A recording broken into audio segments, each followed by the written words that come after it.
이제 창세기의 무게추가 요셉에게 확 넘어가는 장면입니다. 이제는 아브라함의 시대가 갔고요. 이삭도 어제 봤던 35장 27절부터 보면 이삭이 죽거든요. 한번 35장 27절부터 한번 볼까요? 어제 보려고 했었는데 특별히 중요한 게 아니라 그냥 넘어갔는데요. 35장 27절부터 보시면 야곱이 기럇 아르바의 마므레로 가서 그의 아버지 이삭에게 이르렀으니 기럇 아르바는 곧 아브라함과 이삭이 거주하던 헤브론이더라. 이삭의 나이 180세라. 이삭이 나이가 많고 늙어 기운이 다함에 죽어 자기 열조에게로 돌아가니 그의 아들 에서와 야곱이 그를 장사하였더라. 그래서 이삭이 180세가 되어서 죽었습니다. 그리고 아버지가 사두었던 헤브론에 있는 기럇 아르바, 곧 헤브론에 있는 막벨라 굴, 거기에 이제 장사하게 되죠. 그래서 이삭의 시대도 끝이 납니다. 아브라함의 시대, 이삭의 시대가 다 끝나고 아브라함은 175세, 이삭은 180세 이때 죽게 되죠. 그래서 두 시대가 다 저물었습니다.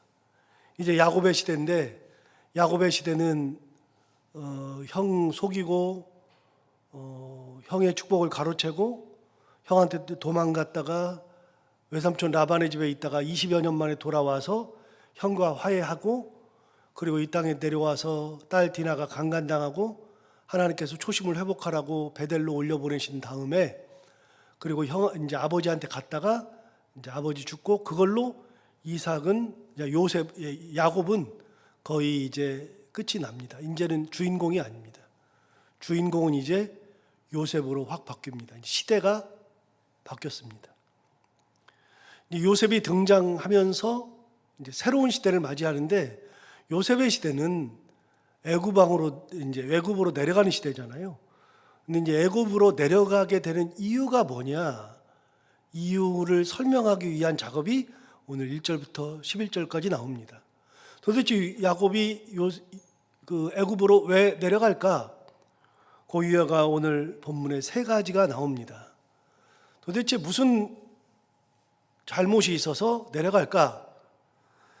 2절을 보시면 요셉의 잘못 첫 번째입니다. 첫 번째, 요셉이 애굽으로 내려갈 수밖에 없는 이유. 야곱의 족보는 이러하니라. 요셉이 17세의 소년으로서 그의 형들과 함께 양을 칠 때 그의 아버지의 아들들 빌하와 실바의 아들들과 더불어 함께 있었더니 그가 그들의 잘못을 아버지에게 말하더라.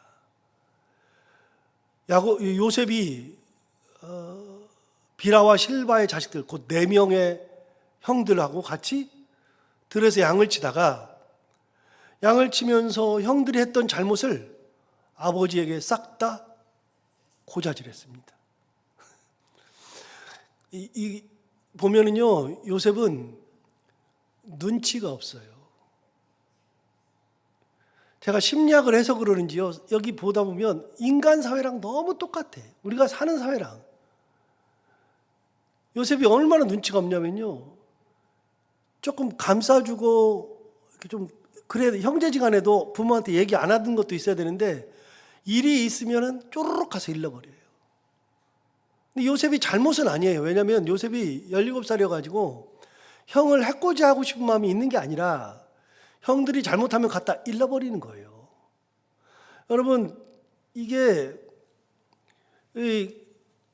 얼마나 그 사람이 상처를 받냐면 상처받는 것이 어디서 상처를 받냐면요, 그 사람을 욕하고 막 그래도 상처받죠. 그리고 이렇게 뺏어내도 상처받고 막 그러는데요, 사람이 상처받는 것은요, 놀랍게도요, 진실을 이야기할 때입니다. 기억해야 돼요. 진실 얘기할 때. 무슨 얘기예요? 배가 이렇게 나온 사람한테 배 나왔네. 그러면 배 나온 거 알아요. 배가 나왔어요. 근데 배 나왔다 그러면 그 상처되는 거예요. 살이 이렇게 쪘어요. 그런데 살이 엄청나다. 지나가면서만 얘기해도 여러분 상처된 거 아시죠? 여러분, 우리 아이가 좀 잘못됐어요. 그런데 지나가면서 이 옆집 사람이 그 집 아이가 그렇게 됐잖아. 그 집 아이 큰일이네. 이러면 상처가 되는 거예요. 여러분, 공부를 못하는 사람들한테요. 야, 너 진짜 공부 못한다. 그거 진실을 얘기하는 거거든요. 그런데 진실을 얘기하면 상처예요. 그런데 거기에 부끄러움이 없는 사람은 상처를 안 받아요. 예를 들어서 1등 하는데 야, 쟤 1등이래. 상처 안 받아요. 날씬한데 야, 쟤 날씬한데 저 사람 어떻게 저 날씬해? 상처 안 받아요. 약점일 때 약점을 그냥 그대로 내려면 다 상처예요. 눈 하나 없는 이렇게 넘는 사람한테 쟤 애꾸야. 상처라니까요. 그래서 여러분, 함부로 남들의 약점을 얘기하면 안 됩니다. 이거 꼭 기억하셔야 돼요. 같은 성도들끼리도요. 야, 오늘은 머리가 너무 안 예쁘네. 상처받아요. 어디서 했어? 그런 머리를 했어? 그렇지 않아도 내가 지금 머리 한 것 때문에 힘들어 죽겠는데. 그런 얘기 하면 안 돼요. 그래서 남들의 용모 이런 걸 가지고 얘기하면 안 되고요. 가정사 가지고서 얘기하면 안 돼요. 기억하세요. 꼭. 우리 같이 있으면서도요. 같이 신앙생활 하면서도 그냥 아무 뜻이 없어. 나는 뜻이 없었대. 나는 뭐 악의가 없었대. 당연히 악의가 없죠. 악의로 하는 게 아니라 배려하지 못하는 언어. 이거는요. 이 심리학적으로 보면 그 사람이 배려심이 약하고요. 그 사람은 순수한 게 아니라 순진한 거예요. 여러분, 순진한 것은 나쁜 건 아닌데 순진한 거는 멍청한 거예요. 순진한 거는 절대로 좋은 게 아니에요. 막 어제도 이렇게 그 개는 훌륭하다 이거를 저녁에 봤는데 아내랑 봤는데 구미에 사시는 어떤 미용실 하는 여자분이 개를 키우는데요. 무슨 이 우리나라에 5대 맹견이 있거든요. 5대 맹견.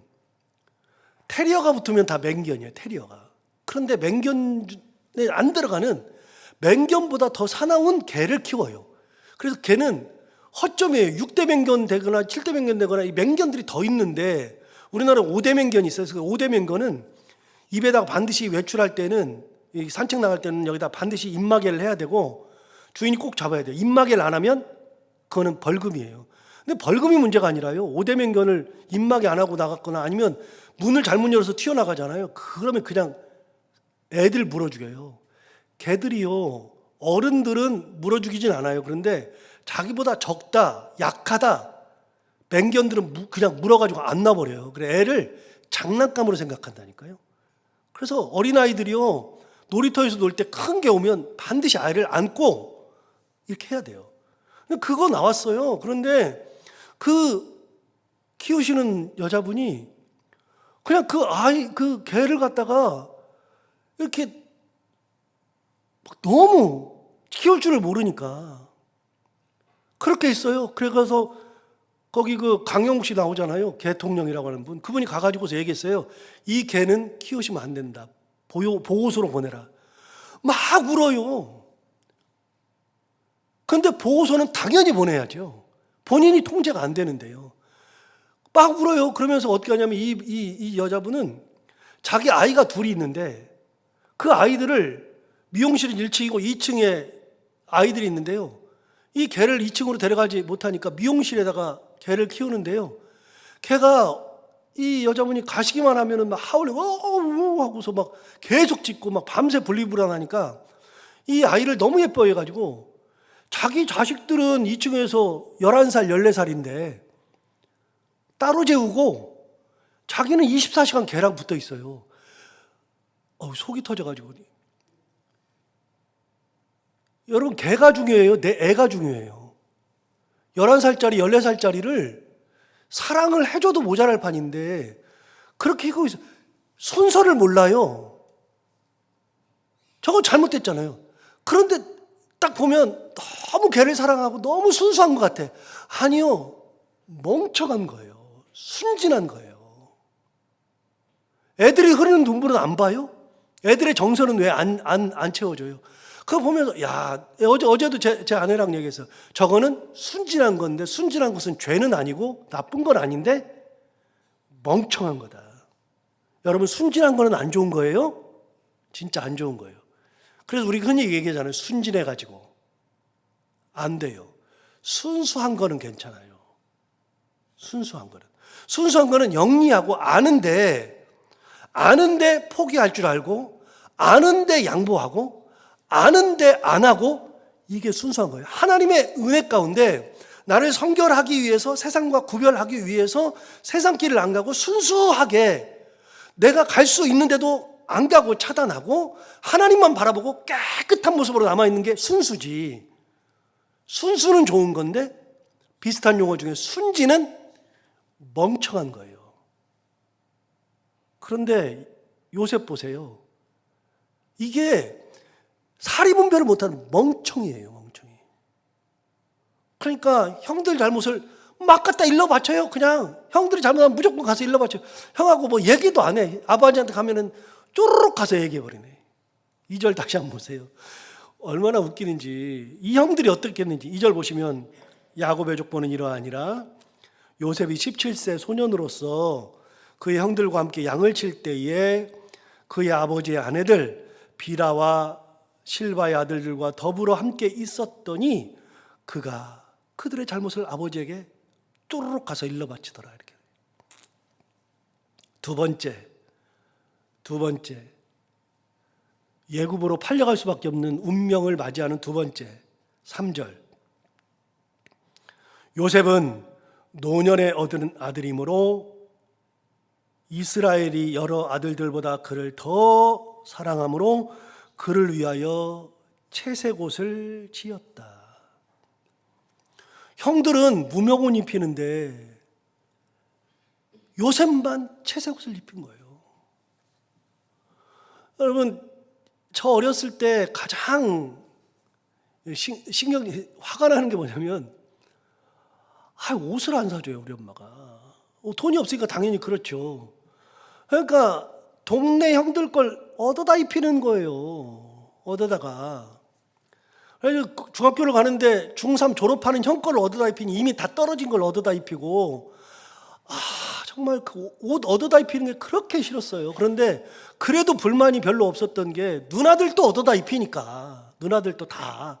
그런데 정말 화가 난 거는 뭐냐면요. 없으면 누나들 걸 입혀요.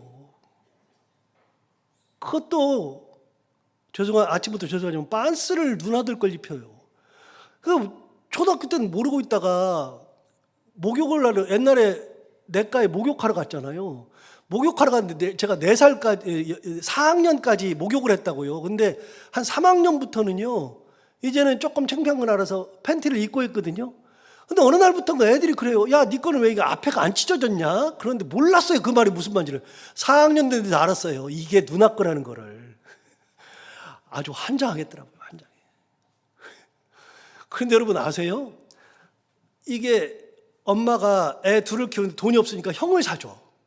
동생을 안 사주고 형 사주고 형 거를 물려 입어. 애들이요 기겁합니다. 나는 왜 안 사주냐고. 아이들도요 형은 사주는데 나는 안 사주면 그건 기겁하는 거죠. 나를 차별대우하는 거니까요. 얼마 전에 보니까 아버지가 아들이 있고 딸이 있는데 딸이 이게 지금 한 5살인가 6살인가 됐어요. 너무너무 예쁘장해. 아들은 초등학교 2학년인가 3학년인가 그러는데요. 이 아버지가 얼마나 그러냐면 이 여자애를 혼자 데리고 놀이동산 간다니까 얘만 데리고 가. 아들은 뭐가 돼요? 근데 이 아버지가 딸만 예뻐하는 거야. 이 아이는요 상처가 엄청나게 많아요. 왜 데려갔냐 그랬더니 얘는 컸으니까. 초등학교 2학년이 커봐야 얼마나 커요? 더 중요한 거는요 딸이 타는 것을 데리고 타야 되는데 아들을 데려가면 아들 타는 것 때문에 쫓아가야 되니까 딸을 못 해주니까 딸만 데리고 가는 거예요. 딸만 뭐 사주고. 여러분 그것도 우리는 못 견디는데요. 근데 10명의 형제들이 있는데 요셉이 자기가 예뻐한다고, 야곱이 자기만 예뻐한다고 요셉에게만 채색 옷을 지어 입혔어요. 그렇지 않아도 형들 잘못 있으면 가서 쪼르륵쪼르륵 얘기하면 맨날 혼나는데 얘만 또 예뻐해가지고서 채색 옷을 입혔으니 되겠냐고요. 안 되죠. 여러분 그렇게 했어요. 4절 보세요. 4절 보면 이렇게 나옵니다. 그의 형들이 아버지가 형들보다 그를 더 사랑함을 보고 그를 어떻게 했어요? 미워했어요. 미움 받았어요. 그렇지 않아도 맨날 가가지고서 그냥 쪼록쪼록 가서 잃어버리기만 하는데, 그것도 성질나 죽겠는데 아버지가 그렇게 하니까 형들이 단체로 미워한 겁니다. 전부 다. 그를 미워하여 그에게 편안하게 말할 수 없었더라. 미워해가지고 미운 티를 내면 형 또 어떻게 하겠어요? 요셉이 한 대라도 주워 박았어요. 그럼 어떻게 해요? 아버지한테 가서 쪼르륵 또 일러버려요. 야, 너만 왜 이래? 그러면 그거 가서 아버지한테 쪼르륵 일러버려요. 그러니까 미워하는 마음이 있었는데 말도 함부로 못했어요, 형들이. 4절 다시 한번 볼까요? 그의 형들이 아버지가 형들보다 그를 더 사랑함을 보고 그를 미워하여 그에게 편안하게 말할 수 없었더라. 편하게 말할 수조차도 없었습니다. 요셉은 미움받을 짓을 하고 아버지가 미움받도록 한 겁니다. 둘 다 악의가 있어서 그런 것은 아닙니다.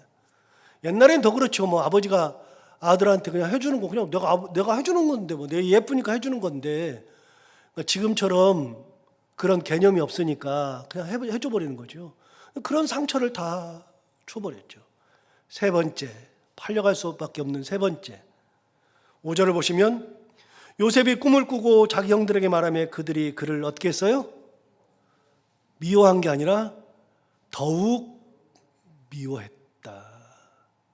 요셉이 꿈을 꿨어요. 꿈을 꿨는데 아까도 말씀드렸죠. 요셉은요, 순수해요, 순진해요? 순진해요. 요셉은 순진해요. 세상 물정을 몰라. 그러니까 가장 쪼르륵 얘기해버리고 쪼르륵 얘기하는데, 꿈을 꿨어요. 꿈을 꿨는데 그게 뭔지를 딱 생각해보면 입을 딱 닫고 있어야 되는데 그걸 싹 다 얘기해버리니까 형들이 그렇잖아 미워 죽겠는데 이런 말까지 하니까 미워하죠. 여러분 미워하는 장면 한번 볼까요? 6절을 보십시오. 6절. 요셉이 그들에게 이르되 청하건대 내가 꾼 꿈을 들으시오. 우리가 밭에서 곡식단을 묶더니 내 단은 일어서고 당신들의 단은 내 단을 둘러서서 절하더이다. 이걸 누가 좋아하냐고요. 이거를 당연히 싫어하지. 8절 보세요. 그의 형들이 그에게 이르되 내가 참으로 우리의 왕이 되겠느냐, 참으로 우리를 다스리게 되겠느냐 하고 그의 꿈과 그의 말로 말미암아 그를 더욱 미워하였다. 요셉은요 기본적으로 형들한테 미움을 많이 받았습니다. 형들한테 미움받았습니다. 양치러 갔다가 형들 잘못하면 갖다 잃어버려. 아버지가 채색옷을 해서 입히니까 그것 때문에 화가 나 죽겠는데 말도 한마디도 못해. 자기 동생인데 말 한마디 제대로 못하는 거예요. 말하면 또 어떻게 될지 모르니까. 그런데 어느 날 꿈을 꾼 다음에 자, 내 말을 들으시오 하면서 또 얘기하기 시작하잖아요. 곡식 단을 베는데 내 단은 일어서고 당신들은 내 주위에 둘러서서 나에게 절하러더이다. 그러니 더욱 미워하죠. 결정적으로 9절에 또 나오죠. 요셉이 다시 꿈을 꾸고 그의 형들에게 말하여 이르되 내가 또 꿈을 꾼즉 해와 달과 11별이 내게 절하더이다. 여러분 해와 달과 11별이에요. 그러면 뭐예요? 해는 아버지겠죠. 뭐 달은 뭐 엄마겠죠. 11별은요? 자기들이에요. 자기들. 두 번씩이나 똑같은 얘기를 하는 거예요. 10절 보시면 그가 그의 꿈을 아버지와 형들에게 말하며 이제 야곱이 눈치챘어요. 아버지가 그를 꾸짖고 그에게 이르되 내가 꾼 꿈이 무엇이냐? 나와 내 어머니와 내 형들이 참으로 가서 땅에 엎드려 내게 절하겠냐? 그러면서 꾸짖었어요. 그런데 그의 속마음을 보세요. 11절을 보세요. 11절에 그의 형들은 시기하되 그의 아버지는 그 말을 어떻게 했어요? 간직해 두었더라. 간직해 두었더라. 야곱은 알았어요. 형들 보는 데서 꾸짖기는 했어도 이게 진짜구나. 2번씩이나 그랬으니까요.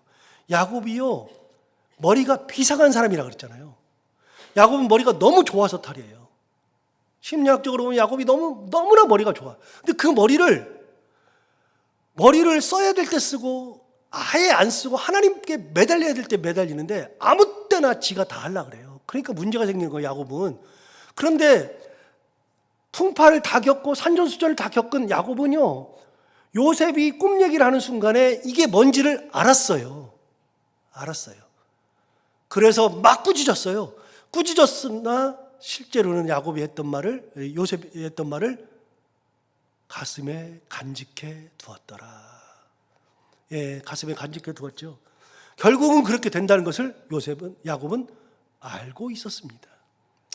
여러분, 여기까지 보면 우리는 어느 날 갑자기 이렇게 요셉이 애굽으로 끌려갔다고 생각을 하는데 우리는 한 가지만 생각해요. 주로 꿈 때문에 갔다. 그런데 성경은 그게 아니라요, 그럴 만한 이유들이 계속 있었어요.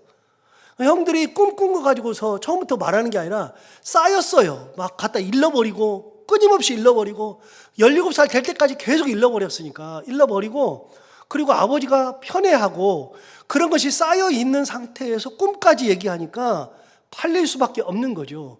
저는 성경을 보면서 어떤 생각이 드냐면, 요셉은 애굽으로 팔려갈 수밖에 없는 운명이구나. 또 한 가지, 하나님께서 요셉을 애굽으로 끌고 내려가시려고 작정하시는 거구나. 인생을 통해서. 어떻게 보면 요셉이 굉장히 미움받고 막 그러는 것 같아도 성경을 넓게 보면, 크게 보면 하나님의 섭리 가운데 미움받는 거예요. 그것도 하나님의 뜻이죠. 여러분, 오늘 이 말씀 들으면서 하나님의 섭리라고 하는 것은 우리가 깨닫지 못하는 그런 어떤 은혜 가운데서 우리에게 나타나는 거니까, 내가 고난당하는 것도 하나님의 어떤 섭리 가운데 있는 거고, 내가 그런 일을 하는 것도 하나님의 섭리 가운데 있다는 거 생각해 보면 모든 것이 하나님의 은혜 가운데 감사하는 것이고, 또 한 가지는 요셉이 그랬던 것처럼 이렇게 멍청하게 사리분별 못하고, 이 세상 같이 살고 신앙생활하면서 사리분별 못하고, 자식들에게도 그렇고 자기 부부간에도 그렇고 사람들에게 그렇고, 특히 신앙생활하는 사람들에게 아무 때나 상처 주고, 진짜 모르니까 그러는 거예요. 순진해가지고 멍청해가지고.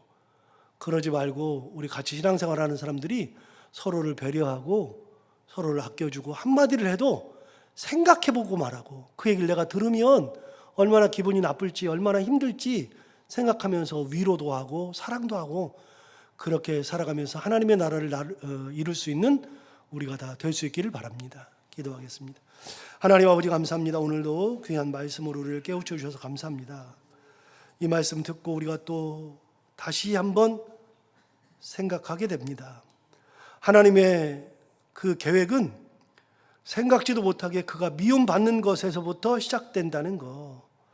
요셉이 처음 나오면서, 요셉이 이제 등장하면서부터 미움받는 얘기부터 시작되면서 왜 이렇게 될까 싶지만, 그게 하나님의 뜻이라는 거 생각하면 하나님은 오래전부터 계획이 있으시구나. 우리의 삶에도 그런 계획, 그런 뜻이 있다는 거 다시 한번 생각하고 하나님의 뜻을 분별할 수 있는 눈을 갖게 하여 주옵시고, 함께 신앙생활을 하는 모든 사람들과 나와 함께하는 모든 사람들에게 한마디를 해도 나도 모르는 사이에 상처를 주는 말 하지 아니하고, 서로가 서로를 배려하고 서로가 서로를 위할 수 있고, 서로가 서로를 참 하나님의 은혜 가운데 섬길 수 있는 그런 말을 함으로 참 하나님의 나라를 구현할 수 있는 저희들 모두가 다 되게 하여 주옵소서. 하나님 아버지, 이 새벽에 우리 이재용 집사님 귀한 예물 가지고 하나님 전해 드립니다. 새벽기도 하신 것도 감사할 뿐만 아니라 특별히 우리 집사님 딸 세림이를 위해서 기도하는 것이 몇 년째입니다. 딸 세림이를 하나님 인도해 주시고, 세림이가 건강하게 다시 예전과 같이 하나님의 은혜 가운데 많이 웃고 남은 인생을 행복하게 살아갈 수 있도록 딸에게 하나님 치료의 은혜를 허락하여 주옵소서. 우리가 할 수 없는 거, 많은 의사들도 할 수 없고 아무것도 할 수 없는데 하나님께서 꼭 간섭해 주셔서 사랑하는 딸에게 근육에 힘이 있고 그리고 다시 일어설 수 있는 그런 은혜, 하나님의 은혜가 충만한 은혜를 사랑하는 딸에게 허락하여 주옵소서. 집사님 다른 기도 제목은 아무것도 필요가 없고 오직 딸 하나뿐인데 이 딸을 위해서 기도할 때 하나님 역사하여 주옵소서. 하나님 아버지, 오늘도 하루를 살아갈 때 이 말씀을 기억하며 살게 하여 주옵시고 오늘도 해야 되는 것들을 기쁨으로 잘 감당하고 만나는 분들과 함께 웃고 행복한 하루가 되게 하여 주옵소서. 예수님 이름으로 기도하옵나이다.